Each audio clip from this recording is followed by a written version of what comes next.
আমন্ত্রণ চ্যানেল 24 এর বিকেল 4টার খবরে শুনছিলেন প্রেসিডেন্সি ইউনিভার্সিটির সংবাদ শিরোনাম। আপনাদের সাথে আছি আমি জান্নাতুল সাদিয়া। আরএফএল গ্যাস্টো এর সায়েন্টিফিক নজল আর ব্রাশ বার্নার খরচ বাঁচায় 25%। দেশের বিদ্যমান রাজনৈতিক পরিস্থিতিতে আজ বিএনপি ও জামায়াতে ইসলামীকে বৈঠকের জন্য আমন্ত্রণ জানিয়েছেন ডক্টর মোহাম্মদ ইউনূস। শুক্রবার দল দুটি থেকে আলাদাভাবে তথ্য নিশ্চিত করা হয়েছে। প্রেস উইং জানায় সন্ধ্যা 7টায় জামায়াত এবং 8টায় বিএনপির সাথে বৈঠক অনুষ্ঠিত হবে। রাজনৈতিক দল দুটির সঙ্গে বৈঠকের আগে সার্বিক পরিস্থিতি পর্যালোচনার জন্য উপদেষ্টা পরিষদ এক দফা নিজেরা বৈঠক করবে।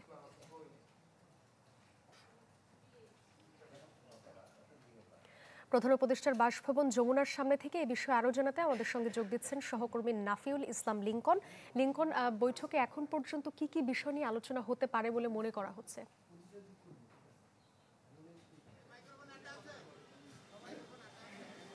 সাদিয়া, গত কয়েকদিন ধরে যে রাজনৈতিক অস্থিরতা তৈরি হয়েছে, অর্থাৎ প্রধান উপদেষ্টা পদত্যাগ করতে পারেন এমন গুঞ্জনের ভিত্তিতে, সেক্ষেত্রে বিভিন্ন রাজনৈতিক দলের সঙ্গে কিন্তু এরই মধ্যে প্রধান উপদেষ্টার কার্যালয় থেকে আলোচনার প্রশ্ন উঠেছে এবং সেই নির্ধারিত আজকে সেই বৈঠকটি অনুষ্ঠিত হবে, অর্থাৎ সন্ধ্যা 7টায় জাতীয়তাবাদী দল অর্থাৎ বিএনপির সঙ্গে এবং রাত 8টায় জামায়াত ইসলামের সঙ্গে কিন্তু আনুষ্ঠানিক বৈঠক রয়েছে। এবং এই বৈঠকের প্রেক্ষাপট কিন্তু একটু ভিন্ন রকম, কেননা গত প্রায় 10 মাস ধরে এই অন্তর্বর্তী সরকারের প্রধান উপদেষ্টা দায়িত্ব পালন করে আসছে ডক্টর মোহাম্মদ ইউনূস। কিন্তু সেক্ষেত্রে গত 8 মাসে যে ধরনের আন্দোলন সংগ্রাম বা বিভিন্ন দাবিতে রাজপথ উত্তাল ছিল, বিভিন্ন রাজনৈতিক দল তাদের এতদিনের দাবি অর্থাৎ 15-16 বছরের দাবি যেটি পালন করতে পারেননি বা আদায় করতে পারেননি, এই অল্প সময়ের মধ্যে সেই দাবিগুলোকে তারা সামনে নিয়ে আসছে এবং প্রধান উপদেষ্টা সহ এই উপদেষ্টা পরিষদের যে রাজনৈতিক বা যেই এজেন্ডা নিয়ে কাজ করছেন, অর্থাৎ একটি সংস্কার, নির্বাচন এবং জুলাই গণঅভ্যুত্থানের সময় যারা গণহত্যা চালিয়েছে তাদের বিচার, সেই সাথে জুলাই ঘোষণাপত্র নিয়ে এই সরকার অর্থাৎ অন্তর্বর্তী সরকার কিন্তু এগিয়ে যাচ্ছে। সেই কাজগুলো করতে গিয়ে কিন্তু প্রতিনিয়ত বাধার সম্মুখীন হচ্ছে বিভিন্ন দাবি দেওয়ার কারণে, এবং অনেক সময় দেখা যাচ্ছে যে সচিবালয় থেকে প্রধান উপদেষ্টার কার্যালয় এবং বিভিন্ন সরকারি দপ্তরগুলোতে কিন্তু যোগাযোগ যাতায়াত করা বন্ধ হয়ে যাচ্ছে। সেই প্রেক্ষাপটে প্রধান উপদেষ্টা কিন্তু উপদেষ্টা পরিষদের একটি সভায় বলেছিলেন তিনি পদত্যাগ করতে চান এবং এর বিকল্প হিসাবে অন্যকে খুঁজে নেওয়ার জন্য তিনি বলেছিলেন। তারপর থেকে কিন্তু এই অস্থিরতাটা সারা দেশে ছড়িয়ে পড়ে এবং বিভিন্ন রাজনৈতিক দলের মধ্যে একরকম চিন্তায় পড়ে যান তারা, যে পরবর্তী তাহলে কী হবে। সেই আশঙ্কা থেকে কিন্তু সব রাজনৈতিক দলগুলো বৃহস্পতিবার থেকেই কিন্তু আলোচনা শুরু করেছে।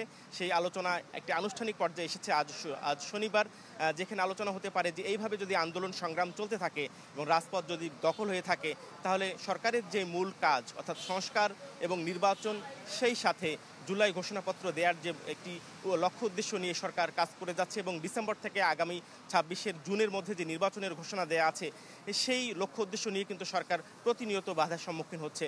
এই কারণে হতাশা এবং ক্ষোভ থেকে প্রধান উপদেষ্টা এই ধরনের মন্তব্য করে থাকতে পারেন। যদিও আজকে শেরেবাংলা নগরে জাতীয় অর্থনৈতিক পরিষদের নির্বাহী সভায় প্রধান উপদেষ্টার পক্ষ থেকে কিন্তু বলা হয়েছে তিনি পদত্যাগ করছেন না, তিনি উপদেষ্টা পরিষদের সঙ্গেই থাকছেন। তবে বিভিন্ন রাজনৈতিক দলগুলোকে আরও সহযোগিতার হাত বাড়িয়ে দিতে হবে, তারা যেন সরকারকে সর্বাত্মক সহযোগিতা করে নির্বাচনের প্রশ্নে এবং সংস্কারের প্রশ্নে, সেই সাথে জুলাই ঘোষণাপত্র দেওয়ার জন্য যে সময়টুকু দরকার, দেশকে সংস্কারের দিকে নিয়ে যেতে যতটুকু সময় দরকার, সেই যৌক্তিক সময় দিয়ে সরকারকে সহযোগিতার আহ্বান নিয়ে একটি জাতীয় ঐক্য তৈরি করার জন্য কিন্তু আজকের এই বৈঠক। সেখানে সন্ধ্যা 7টায় বিএনপি এবং রাত 8টায় জামায়াত ইসলামের সঙ্গে বৈঠক করার পর প্রধান উপদেষ্টার কার্যালয় থেকে তাদের প্রেস উইংয়ে একটি ব্রিফিং করবেন। সেই ব্রিফিংয়ে কিন্তু আমরা বিস্তারিত জানতে পারবো যে এই সংকটের সমাধান কোন পথে এগোচ্ছে। সাদিয়া, এই ছিল প্রধান উপদেষ্টার কার্যালয় থেকে রাষ্ট্রীয় বাসভবন যমুনা থেকে সর্বশেষ খবর। লিংকন, আপনাকে ধন্যবাদ। আমাদের সঙ্গে যোগ দিয়েছিলেন সহকর্মী নাফিউল ইসলাম লিংকন। নির্বাচন আদায়ে অন্তর্বর্তী সরকারকে বাধ্য করতে চায় না জামায়াত ইসলামী, তবে 9 মাসেও সংস্কার এবং গুম খুনের বিচার প্রক্রিয়া দৃশ্যমান না হওয়ায় কিছুটা হতাশ দলটির আমির। প্রত্যাশা করেন রাজনৈতিক দল ও অংশীজনদের মধ্যে অর্থবহ সংলাপে সংকট কেটে যাবে। রাজধানীর মগবাজারে জামায়াতে ইসলামীর কেন্দ্রীয় মজলিসে শুরার অধিবেশন। উদ্বোধনী বক্তব্যে সমসাময়িক ইস্যুতে কথা বলেন দলটির আমির ডাক্তার শফিকুর রহমান। নির্বাচন ইস্যুতে কিছু রাজনৈতিক দলের সাথে সরকারের বোঝাপড়ার ঘাটতি এবং তাতে জামাতের অবস্থান তুলে ধরেন দলটির আমির। কথা বলেন সংস্কার ও গুম খুনের বিচার প্রক্রিয়া নিয়েও। সংঘাত এবং কাদা ছোড়াছুড়ির মধ্য দিয়ে জাতিকে আর অনিশ্চয়তার দিকে ঠেলে দেওয়া কোনো অবস্থায় সমীচীন হবে না। আমরাই তো তাকে এই দায়িত্ব সবাই মিলে দিয়েছি, তিনি তো জোর করে নেননি আমাদের কাছ থেকে। তিনি তো আমাদের প্রতিপক্ষ না, তিনি এখন সরকারের অভিভাবক। এ দায়িত্ব সকল রাজনৈতিক দল এবং অংশীজন স্বেচ্ছায় আমরা তার উপর অর্পণ করেছি। আমাদের দায়িত্ব তাকে সহযোগিতা করা। কথা বলেন মিয়ানমারের সাথে মানবিক করিডোর ও চট্টগ্রামের বন্দর ব্যবস্থাপনা নিয়েও। রাজনৈতিক দল ও অংশীজনদের সাথে আলোচনার মাধ্যমে সৃষ্ট জটিলতা সমাধানের প্রত্যাশা করেন জামাতের এই শীর্ষ নেতা। তবে কিছু সিদ্ধান্ত নির্বাচিত সরকারের জন্য রাখা উচিত বলে মন্তব্য করেন ডক্টর শফিকুর রহমান। কিন্তু পার্লামেন্ট তো নেই, সেই পার্লামেন্টটা হতে পারত জনগণের প্রতিনিধিত্বকারী দেশপ্রেমিক সংগঠনগুলো। সরকার তাদের সাথে এই বিষয়ে সিদ্ধান্ত নেওয়া যেতে পারে, অথবা বিষয়টি যেহেতু অনেক বড়, এইটাকে পরবর্তী নির্বাচিত সংসদের উপর ছেড়ে দেওয়া যেতে পারে, সেটাই উত্তম হবে।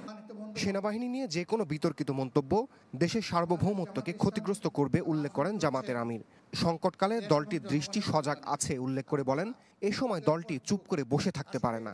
সেনাবাহিনীকে নিয়ে যে কোনো ধরনের মন্তব্য করা থেকে বিরত থাকা উচিত বলে আমরা মনে করি। রমিজ হুসাইন, চ্যানেল 24, ঢাকা। সরকারে থাকা 2 ছাত্র উপদেষ্টার সাথে এনসিপির কোনো সম্পর্ক নেই, এ দাবি করেছেন দলটির আহ্বায়ক নাহিদ ইসলাম। জানান, অন্তর্বর্তী সরকারের বিচার ও সংস্কার নিয়ে সন্তুষ্ট নয় এনসিপি। আশা করেন পদে থেকে দেশকে নির্বাচনের দিকে এগিয়ে নেবেন ডক্টর ইউনূস। দেশের চলমান পরিস্থিতি নিয়ে দলের অবস্থান তুলে ধরতে জাতীয় নাগরিক পার্টির কেন্দ্রীয় কার্যালয়ে এই সংবাদ সম্মেলন। গণ অভ্যুত্থানের আকাঙ্ক্ষা ঠিক করে বিচার, সংস্কার, জুলাই ঘোষণাপত্র ও নির্বাচনের বিষয়ে সরকারের সুনির্দিষ্ট অবস্থান জানতে চান দলটির আহ্বায়ক নাহিদ ইসলাম। এবং বিচার, সংস্কার এবং নির্বাচন এই তিনটিরই রোডম্যাপ একসাথে প্রকাশ করা উচিত, তাহলে জনমনে এবং সকল রাজনৈতিক দলগুলোর মধ্যে এক ধরনের স্বস্তি তৈরি হবে, আস্থার জায়গা তৈরি হবে। ফলে আমাদের অন্তর্বর্তী সরকারের প্রতি আহ্বান, জুলাই ঘোষণাপত্র এবং বিচার, সংস্কার এবং নির্বাচনের রোডম্যাপ একত্রে ঘোষণা করা এবং সব পক্ষের সাথে আলোচনা করে একটা সুষ্ঠু সমাধানের দিকে যাওয়া। প্রধান উপদেষ্টার পদত্যাগের ইচ্ছার বিষয়েও কথা বলেন নাহিদ ইসলাম। বলেন, রাজনৈতিক দলগুলোর সাথে আলাপ আলোচনার মধ্য দিয়ে খুঁজতে হবে সমাধানের পথ। এখন আসলে সবার আগে প্রয়োজন একটা স্থিতিশীলতা, সরকারের এবং ডক্টর মোহাম্মদ ইউনূসের সবার পক্ষের সাথে কথা বলে একটা স্থিতিশীল জায়গায় যাওয়া এবং সকল রাজনৈতিক দলের সরকারের প্রতি সেই সহযোগিতা পূর্ণ যে মনোভাব সেটা ব্যক্ত করা। সরকারে থাকা 2 ছাত্র উপদেষ্টার সাথে এনসিপির কোনো সম্পর্ক নেই দাবি করেন নাহিদ। তবে তারা গণ অভ্যুত্থানের প্রতিনিধি। যে 2 ছাত্র উপদেষ্টা অন্তর্বর্তী সরকারে রয়েছে তাদের সাথে জাতীয় নাগরিক পার্টির কোনো সম্পর্ক নেই। তারা গণ অভ্যুত্থানের প্রেক্ষিতে গণ অভ্যুত্থানের প্রতিনিধি হিসেবে সেই সময় সরকারে গিয়েছিলেন, আমিও তাদের মধ্যে সেই সময় একজন ছিলাম। এনসিপি প্রধান বলেন, সেনাবাহিনীর রাষ্ট্রের গুরুত্বপূর্ণ অংশ, তবে রাজনৈতিক অঙ্গনে তাদের হস্তক্ষেপ কাম্য নয়। সেনাবাহিনীর সাথে রাজনীতির একটা সম্পর্ক কখনো কখনো তৈরি হয়, আমরা 1/11-এর ঘটনা জানি। এই সকল ঘটনা কিন্তু আমাদের গণতন্ত্রের জন্য, আমাদের রাষ্ট্রের জন্য এবং আমাদের সেনাবাহিনী প্রতিষ্ঠান হিসেবে কারোর জন্য কিন্তু কখনোই ভালো ফলাফল নিয়ে আসেনি। সম্রাট হোসেন, চ্যানেল 24, ঢাকা। সকলেই বিবেচনা। ফ্যাসিবাদ বিরোধী সব শক্তিকে নিয়ে জাতীয় সরকার গঠনের দাবি ইনকিলাব মঞ্চের। তাদের পক্ষ থেকে বলা হয়, জুলাই ঐক্য বিনষ্ট করেছে এনসিপি, আর জুলাই স্পিরিট ভেঙে গেলে সবচেয়ে বড় দায় নিতে হবে বিএনপিকে। ঢাকা বিশ্ববিদ্যালয়ের মধুর ক্যান্টিনের সামনে সংবাদ সম্মেলনে এসব বলেন সংগঠনের মুখপাত্র শরীফ ওসমান হাদি। এ সময় হুঁশিয়ারি দিয়ে তিনি বলেন, দিল্লির কোনো রাজনৈতিক কৌশল বাংলাদেশে চলবে না। বিচার ও সংস্কারের কথা না বলে বিএনপি শুধু নির্বাচনের কথা বলায় তাদের সমালোচনাও করেন তিনি। দেশ জুড়ে তোলপাড় ওয়ালটন ফ্রিজ কিনে আপনিও হয়ে যেতে পারেন মিলেনিয়ার। ক্ষমতার দ্বন্দ্বে রাজনৈতিক দলগুলোর মধ্যে তীব্র হচ্ছে মতবিরোধ। হাসিনা বিরোধী আন্দোলনে এক ছাতার নিচে দাঁড়ানো দলগুলোর মধ্যে চলছে টানাপোড়েন। এজন্য দায়িত্ব জ্ঞানহীন আচরণ ও অশ্রদ্ধাকেই বড় কারণ হিসেবে দেখছেন বিশ্লেষকরা। বলছেন, নিজেদের অবস্থান না পাল্টালে ভবিষ্যতে বড় খেসারত দিতে হবে বাংলাদেশকে, যা কোনো অবস্থাতেই কাম্য নয়। সাদবিন শফিকের রিপোর্ট। স্বৈরাচার ঠেকাতে মত পথের ভিন্নতা ভুলে 5 আগস্ট এক মোহনায় ভিড়েছিল যে জনপদ, সেখানেই এখন উল্টো সুর। রাজনৈতিক দলগুলোর ক্ষমতা আর স্বার্থের দ্বন্দ্ব এখন অনেকটাই প্রকাশ্যে। ফ্যাসিবাদ বিরোধী প্ল্যাটফর্মগুলোরও যেন ছন্নছাড়া অবস্থা, যার প্রভাব স্পষ্ট রাজনীতির মাঠে। সংস্কার ও নির্বাচন প্রশ্নে দূরত্ব বেড়েছে অন্তর্বর্তী সরকারের সাথেও, যা নতুন বাংলাদেশের আকাশে ফেলেছে কালো মেঘের ছায়া। মাত্র 10 মাসে কেন এমন পরিস্থিতি তৈরি হলো? বিশ্লেষক ও গবেষকদের মতে এর পুরো দায় নিতে হবে রাজনৈতিক দলগুলোকেই। দায়িত্বশীলতার পরিচয় দিতে ব্যর্থ হয়েছে অভ্যুত্থান পরবর্তী নেতৃত্ব। এক্ষেত্রে বড় দলগুলোকে আরও পরিণত রাজনৈতিক আচরণের পরামর্শ বিশ্লেষকদের। একটা দল যখন ক্ষমতায় থাকে তখন বিরোধী দলকেও একভাবে নিয়ন্ত্রণ করার ক্ষমতা সেই দলের থাকতে হয়। কারণ ইউনূসের পক্ষে একটা অনির্বাচিত সরকার হিসাবে এই সমস্ত রাজনৈতিক দলকে সামাল দেয়া সম্ভব হচ্ছে না। কাজেই দেশে একটা এদিক দিয়ে খুব সংকটজনক পরিস্থিতি তৈরি হয়েছে। পুরো পরিস্থিতির জন্য আমি দায়ী করব বিএনপিকে। বাংলাদেশের আগামী যদি পরিস্থিতি খারাপের দিকে যায় এবং কি বলবো আমি খোদা না করে কোনো গৃহযুদ্ধের দিকে যদি যায়, তার জন্য 100% দায়ী হবে বিএনপি। বিশ্লেষকরা বলছেন, রাজনৈতিক ব্যর্থতায় গণতন্ত্রের জন্য 90 পরবর্তী বাংলাদেশকে যে বিশ্বাসঘাতকতার মুখোমুখি হতে হয়েছে, 24-এর গণ অভ্যুত্থানের পর সেই আকাঙ্ক্ষার বাস্তবায়ন না হলে পরিণতি হবে একই। লুটেরা মাফিয়া শ্রেণীর যে নির্বাচনী ব্যবস্থা, এই সমস্ত কিছু যেমন আছে তেমনি রেখে আপনি দলগুলো ছেড়ে জামা থেকে নির্বাচন দাও। তো নির্বাচন দেওয়ার মধ্য দিয়ে তারা এটা বলে ক্ষান্ত থাকলো না, তারা ক্রমাগত এই সরকারকে চাপ প্রয়োগ করতে থাকলো। একজন করে ডাকা না, সবাইকে একসাথে নিয়ে বসা, এটা খুব ইম্পর্টেন্ট। বসে সমস্যাগুলো তাদের কাছ থেকে শুনিয়ে আসলে তারা যেটা ভাবছে, সরকার যেটা ভাবছে, এই দুইয়ের মধ্যে ফারাকটা কোথায়, ফারাকটা আপনার দেখতে হবে না। অভ্যুত্থানের নেতৃত্বে থাকা ছাত্রদের রাজনৈতিক দল গঠন ও তাদের পথ চলায় ত্রুটি দেখছেন কেউ কেউ, যার সুযোগ নিতে মরিয়া পুরনো ফ্যাসিবাদী ব্যবস্থা।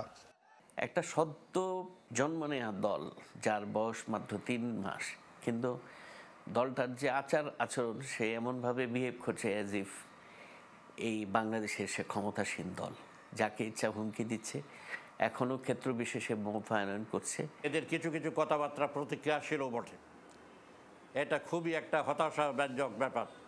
কারণ যারা মনে করেছিল যে এই ছাত্ররা বেরিয়ে এসে এই দেশের গণতান্ত্রিক রাজনীতিতে একটা বড় ভূমিকা রাখবে, গণতান্ত্রিক ঐতিহ্য সৃষ্টির ক্ষেত্রে একটা ভূমিকা রাখবে, সেখানে দেখা গেল তারা উল্টো কাজ করছে। তাদের এই নির্বাচনী রাজনীতির দিকে আসা, এই গণ অভ্যুত্থানকে পূর্ণ বিজয়ের দিকে না নিয়ে গিয়ে, এটাকে আমি সমর্থন করি না। আমি ডক্টর ইউনূসকে কার্যত অলমোস্ট অরক্ষিত রেখে একটা সেনা সমর্থিত সরকার বানিয়ে আপনারা রাস্তায় নির্বাচনের জন্য আপনি হইচই করছেন, এটা তো হবে না, এটা তো গ্রহণযোগ্য হতে পারে না।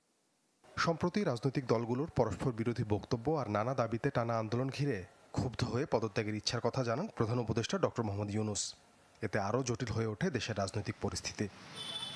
সাদবিন শফিক, চ্যানেল 24, ঢাকা। দর্শক, বগুড়ার সেন্ট্রাল হাই স্কুল মাঠে চলছে বিএনপির তারুণ্যের সমাবেশ। আরও জানাতে সেখান থেকে যোগ দিচ্ছেন শাহনেওয়াজ বাবলু।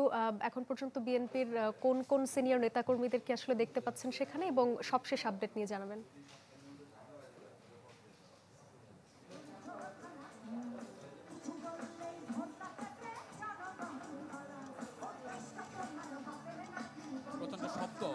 আমি শুনতে পাচ্ছি না আপনি কি প্রশ্ন করেছেন, কিন্তু বিএনপির তারুণ্যের যে সমাবেশ, যেটি বগুড়ায় হচ্ছে রাজশাহী রংপুর বিভাগের আয়োজনে, সেটি এখনও শুরু হয়নি। এখন বিএনপির যে সাংস্কৃতিক সংগঠন রয়েছে দাসাস, তাদের সঙ্গীত শিল্পী যারা রয়েছেন তারা গান পরিবেশন করছেন। এখন আমরা জানতে পেরেছি আজকের যেই সমাবেশ, সেটি 3টায় শুরু হওয়ার কথা থাকলেও শুরু হবে প্রায় 4টা নাগাদ, বলা যায় 4টার পর শুরু হবে। কিন্তু আজকের যে বিএনপির যে সমাবেশ, যুব সংগঠন 3 নম্বর ছাত্রদল, যুবদল, স্বেচ্ছাসেবক দলের যে সমাবেশ, সেটির প্রধান অতিথি বিএনপির স্থায়ী কমিটির সদস্য নজরুল ইসলাম খান। এছাড়া দলটির সিনিয়র যুগ্ম মহাসচিব রুহুল কবির রিজভী ইতিমধ্যে বগুড়া এসে পৌঁছেছেন। তারা কিছুক্ষণ পরে হয়তো এই সমাবেশস্থলে এসে যোগ দেবেন। আপনি দেখতে পাচ্ছেন বিপুল সংখ্যক নেতাকর্মী এখানে এসে উপস্থিত হয়েছেন। রং বেরঙ্গের ব্যানার ফেস্টুন নিয়ে তারা এসেছেন। তারা বলছেন, তারুণ্যের গান গাইছেন। তারা বলছেন তরুণরা বাংলাদেশের সে স্বপ্ন দেখাচ্ছে, সেই তরুণদের হাতে হাত রেখেই আগামীর দেশ বিনির্মাণ করতে চান তারা। পাশাপাশি আপনি জানেন যে চট্টগ্রাম এবং খুলনার পরে এই বগুড়ায় সমাবেশ হচ্ছে, এবং গতকালকে যে সেমিনার ছিল তারুণ্যের 2 দিন যে কর্মসূচি, সেটি এই আজকের 2য় দিনের কর্মসূচি শেষ দিনের। তো আজকে এখন এই যে বিএনপির যে 3 অঙ্গ সংগঠনের যে সভাপতি, সাধারণ সম্পাদকরা ইতিমধ্যে এখানে এসে উপস্থিত হয়েছেন। তারা তারা বলছেন যে তাদের যে দীর্ঘদিনের যে প্রত্যাশা যে তরুণদের নির্ভর যে রাজনীতি, সেই রাজনীতিকে তারা এগিয়ে নেওয়ার জন্য মূলত তাদের সারা দেশব্যাপী এই তারুণের সমাবেশ এবং সেমিনার করছে। তারা বলছেন এই সকল সেমিনার থেকে প্রাপ্ত অর্জন এবং জ্ঞান নিয়ে তারা তাদের আগামী রাজনীতি তথা তাদের যে দেশ পরিচালনার যে বাস্তবায়ন করবেন। বলা যায় যে বিএনপি চেয়ারপারসন বেগম খালেদা জিয়া 2017 সালে যে ভিশন 2030 ঘোষণা করেছিলেন, সেখানে তারুণ্যের কথা বলেছেন। হালের যে 31 দফা, সেখানেও বিএনপি তারুণ্যের কথা বলেছে। তারা বারবার বলছেন যে তাদের যেই তারুণ্য নির্ভর যে ভাবনা, সেই ভাবনাকে এগিয়ে নেওয়ার জন্য মূলত দেশব্যাপী তারা এই তারুণ্যের কর্মসূচি পালন করছেন। সাদিয়া। জি বাবলু, ধন্যবাদ আপনাকে। আমাদের সঙ্গে যুক্ত হয়েছিলেন সহকর্মী শাহনেওয়াজ বাবলু। কখনো কখনো শব্দই হয়ে ওঠে প্রতিরোধ, কখনো এক টুকরো খবরই হয়ে ওঠে বিপ্লব। কেননা গণতন্ত্র শুধু ব্যালট নয়, গণমাধ্যমও। গণ অভ্যুত্থানের পর কতটা বদলেছে একসময় ক্ষমতার খড়গে নিয়ন্ত্রিত সেই মাধ্যমের সত্য বলার দৃশ্যপট। নীল মাহবুবের রিপোর্ট, ক্যামেরায় ছিলেন তুষার লস্কর।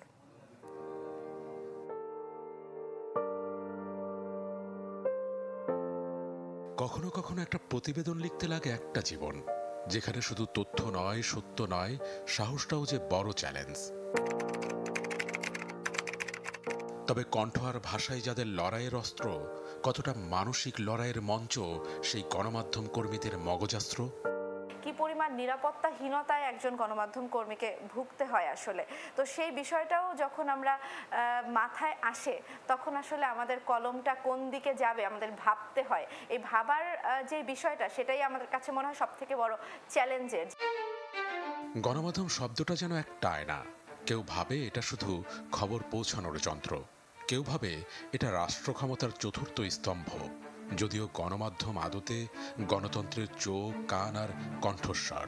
তবে মোটা দাগে প্রশ্ন হলো, একসময় যে মাধ্যমে ছিল ক্ষমতার খড়গ, গণঅভ্যুত্থানের নতুন এক বাকভঙ্গে সেই কাঠামো কতটা পেয়েছে তার সত্য স্বাধীন ছাড়পত্র।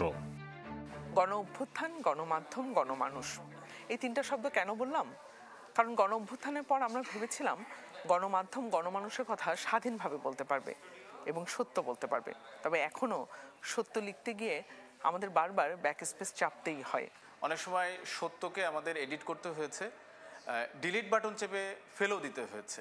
কিন্তু 5 আগস্ট পরবর্তী সময়ে আমরা ভেবেছিলাম সেই সত্যটাকে হয়তো প্রকাশ করব, কিন্তু দেখা গিয়েছে যে সাংবাদিকতার যে চ্যালেঞ্জটা, সেই চ্যালেঞ্জটা কিন্তু আমাদের রয়ে গিয়েছে। তবে সরকারের তরফ থেকে খুব একটা যে নিয়ন্ত্রণ করা হচ্ছে বা খবরদারি করা হচ্ছে বা এটা আগে দাও, এটা দাও, এটা এইভাবে দাও, সেই ধরনের পরিস্থিতিটা এখন আর নেই। তবে মব ভীতিটা রয়েছে, আত্মনিয়ন্ত্রণ বা সেলফ সেন্সরশিপ যেটাকে বলি, সেটা কিন্তু এখনও আমরা বের হয়ে আসতে পারিনি।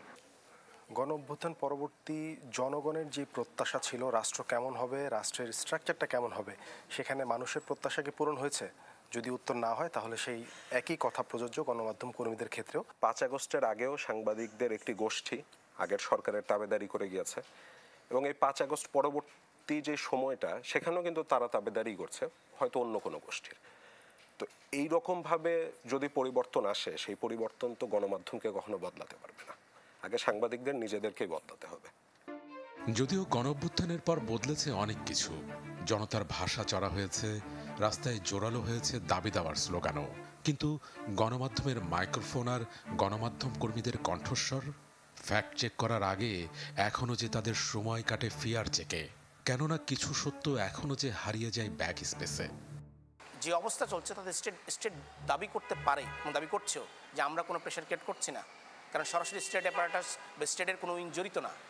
কিন্তু আমার সোশ্যাল সিকিউরিটি যেটা, সেটা তো দেওয়ার দায়িত্ব স্টেটের। স্টেট যখন এই বিষয়ে ঘুমায় আছে, তখন বুঝতে হবে যে উনি জেগে জেগে ঘুমাচ্ছেন। সো সোশ্যাল সিকিউরিটির ক্ষেত্রে স্টেট অ্যাপারেটাস বা স্টেট যখন জেগে জেগে ঘুমায়, তখন সাংবাদিকতা হতে পারে না। অনেকের মতে প্রেস ফ্রিডম এখন একটা শব্দ, যা প্রিন্ট করা যায় তবে প্র্যাকটিস করা যায় না। তবে গণ অভ্যুত্থানের পর গণমাধ্যম যে সন্ধিক্ষণে দাঁড়িয়ে, সেখানে আশাবাদী হাওয়াটাই প্রবল। কেননা প্রতিটি উচ্চারিত সত্য, প্রতিটি ঝুঁকি নেওয়া প্রতিবেদন এই পথেই যে এগিয়ে দেয় গণমাধ্যমকে। নীল মাহবুব, চ্যানেল 24, ঢাকা। একটা বিরতি নিচ্ছি, ফিরছি একটু পর, সাথে থাকুন। দায়িত্ব পালনে অনেক প্রতিবন্ধকতা সৃষ্টি হয়েছে, কিন্তু আমরা সকল প্রতিবন্ধকতা কাটিয়েই আমাদের অর্পিত দায়িত্ব, এটা তো একটা বড় দায়িত্ব, এর উপর নির্ভর করবে দেশের ভবিষ্যৎ, বহু বছরের ভবিষ্যৎ। সামাজিক যোগাযোগ মাধ্যমে উচ্চ আদালতের বিরুদ্ধে মন্তব্য করার অভিযোগে এনসিপি নেতা সার্জিস আলমকে আইনি নোটিশ দেওয়া হয়েছে। সুপ্রিম কোর্টের আইনজীবী মোহাম্মদ জসিম উদ্দিন এই নোটিশ দেন। নোটিশে সুপ্রিম কোর্টের রেজিস্ট্রার জেনারেলের মাধ্যমে প্রধান বিচারপতির কাছে লিখিত নিঃশর্ত ক্ষমা চাইতে বলা হয়েছে। নোটিশে বলা হয়, ঢাকা দক্ষিণ সিটি কর্পোরেশনের মেয়র হিসেবে মোহাম্মদ ইশরাক হোসেনকে ঘোষণা করে নির্বাচনী ট্রাইব্যুনালের রায় ও নির্বাচন কমিশনের গেজেট চ্যালেঞ্জ করে হাইকোর্টে রিট করেন আইনজীবী মামুনুর রশিদ। শুনানি শেষে হাইকোর্ট বৃহস্পতিবার সেই রিট সরাসরি খারিজ করে দেন। এই রায় নিয়ে সার্জিস আলম তার ভেরিফাইড ফেসবুকে একটি প্রতিক্রিয়া দেন, যেটি গণমাধ্যমে প্রকাশ করা হয়েছে। নোটিশে বলা হয়, এই মন্তব্যের মাধ্যমে বিচার বিভাগের বিষয়ে অসম্মান করা হয়েছে, যা আদালত অবমাননা। দর্শক, এবারে জানাবো 2025-26 বাজেটের খবর।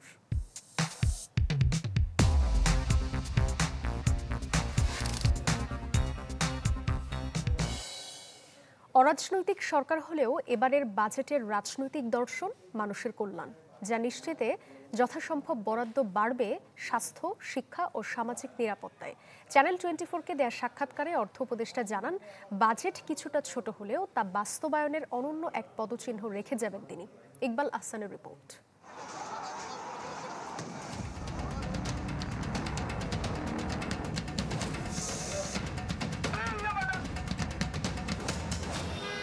অনিশ্চয়তা, অস্থিরতা, সংকট, সমস্যা, অস্বস্তি আর অভাব অনটনে মোড়া ঘটনাবহুল এক অর্থবছর পার হচ্ছে অন্তর্বর্তী সরকারের হাত ধরে।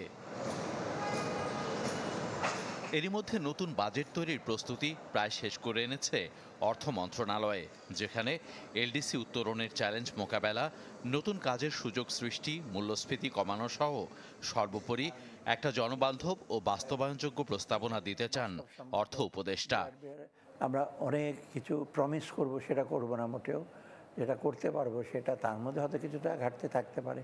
দ্বিতীয়ত, সাধারণ মানুষের জন্য আমরা যতটুকু সম্ভব, যেমন এডুকেশন, হেলথ, সোশ্যাল সেক্টর খুব বেশি বাড়াবো না, কিন্তু কিছুটা বাড়বে। আর অন্য ইনফ্রাস্ট্রাকচার আমরা সেটা করবো। তার মধ্যে আমরা আমাদের সীমিত সম্পদের মধ্যে আমরা একটু ব্যালেন্স রাখতে চেষ্টা করব। গেল 1.5 দশকে 12 থেকে 15% হারে বাজেটের আয়তন বাড়লেও এবার বাস্তবতা বুঝে সঙ্গত কারণেই তাতে হ্রাস টানছেন সালেউদ্দিন আহমেদ। উল্টো অত্যন্ত সীমিত সম্পদ দিয়ে প্রত্যাশা করছেন 5% প্রবৃদ্ধি, আর আশাবাদ থাকছে মূল্যস্ফীতি কমাতে। অরাজনৈতিক সরকার হলেও উপদেষ্টা মনে করেন, এবারের বাজেটের প্রধান রাজনৈতিক দর্শনই হবে সাধারণ মানুষ। দর্শন মানে আমরা যেটা চাচ্ছি, বাংলাদেশের যে উন্নয়নের ইনক্লুসিভ সর্বসাধারণের যেন উন্নতি হয়, এবং যে ব্যবসা বাণিজ্য এবং উন্নতির সুফলটা যেন মোটামুটি সবার কাছে পৌঁছায়, মানে সুষম এবং কল্যাণমুখী একটা রাষ্ট্র, সেটা হলো আমাদের দর্শন। রাজস্ব খাতে বড় সংস্কারের মাধ্যমে তিনি ইঙ্গিত দিয়েছেন বাড়তি কর আহরণের। অনন্তকাল টানতে চান না বিভিন্ন খাতের অব্যাহতি সুবিধা, সুখবর থাকছে না কর্পোরেট করে। অন্যদিকে জাল বিস্তৃত করে সংখ্যা বাড়াতে চান করদাতাদের। এত সব কঠিন উদ্যোগেও তার আশা, নতুন অর্থ বছরে বিনিয়োগ বাড়াবেন উদ্যোক্তারা। ট্যাক্স এক্সাম্পশন যেগুলো দেওয়া হয়েছে সেগুলি সিলেক্টিভ ওয়েতে এবং সবার জন্য উপকারী বা খুব যুক্তিসঙ্গত করে তা না, অথবা ওই এক্সাম্পশনগুলো তো আমরা কমিয়ে দেবো। এবং আমাদের এখন দরকার এফিসিয়েন্সি বাড়ানো, দক্ষতা, প্রতিযোগিতা বাড়ানো। সেটা করার জন্য আমরা যতটা সম্ভব